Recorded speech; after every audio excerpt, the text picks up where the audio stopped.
In January, I paid for mentoring from a lady in London, and one of the things she taught me about was outer confidence.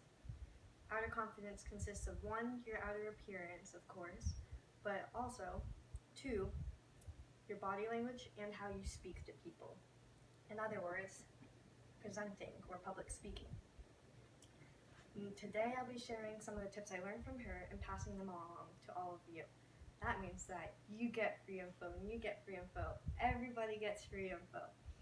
So whether you're here just to pass the class and graduate or to pick up on a lifelong skill, which is public speaking, there's something that can be gained by listening in closely.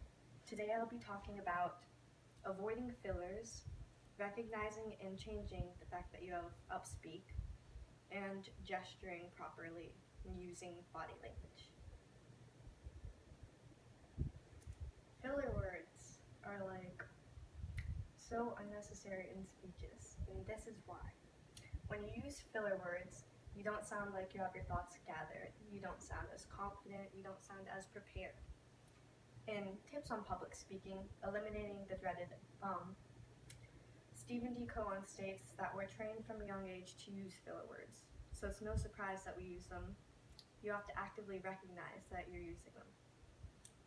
Cohen states that we're trained to respond immediately to questions when we're asked them. So what we do is we put in filler words into the space that we don't have any words for yet. What we should instead be doing is taking a moment, breathing, grounding yourself, and then saying what you want to say, how you want to say it. You see, when you're breathing in, you can't be sending filler words out. Also, it allows you to calm down, which is necessary. People often get anxious in public speaking.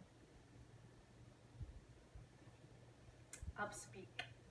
Upspeak is when you state a sentence, but your voice goes up as if you're saying a question. Now, upspeak is really common in everyday language, especially for Americans, but it should be avoided in presentation. So a little fun fact, it is something that's pretty common in America.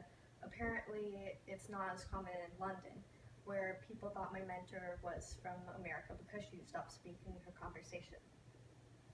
And what's up with upspeak? A UC Berkeley article. The article states that when you use upspeak, you sound less demanding, but at the same time, you sound less confident. And what you should do when you know that you have upspeak is record yourself so you do know, in fact, I have upspeak. And from there, practice using downtone intonation, downwards intonation. Body language and gesturing in speeches is not to be underestimated. You see, when you use effective body language, you come across as more confident and your audience is more willing to listen to you. If you look like you just want to get off of the stage, then people will pick up on that. And they'll be waiting for you to get off of the stage. Now, instead what you should do is seem calm and seem confident.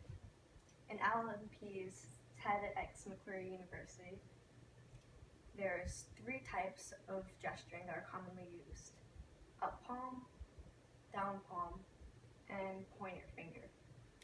What up palm conveys is friendliness and openness.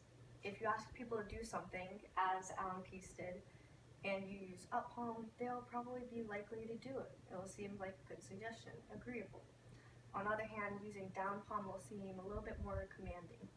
What you can imagine with down palm is a meeting, and somebody's sitting there, and they stand up and their hands on the table like this. So that's something to grab power, and then it's also seen as a little bit bossy. With the pointer finger, it's seen as definitely bossy. So if you're using a speech, unless you're pointing to something, it should probably be avoided. One good thing about gesturing and body language is that it can be practiced. So you can practice using up palm if you recognize that you're pointing to people a lot in your speeches. And what that can do is send a different message to your audience. Now that you've learned how to avoid fillers, by taking a moment and breathing, avoiding upspeak by practicing downwards intonation in your speeches, and using proper body language by recognizing what kind of gesture type you use and then changing it according to what message you want to send. You can now give effective speeches. I look forward to all of your improved speeches in the future.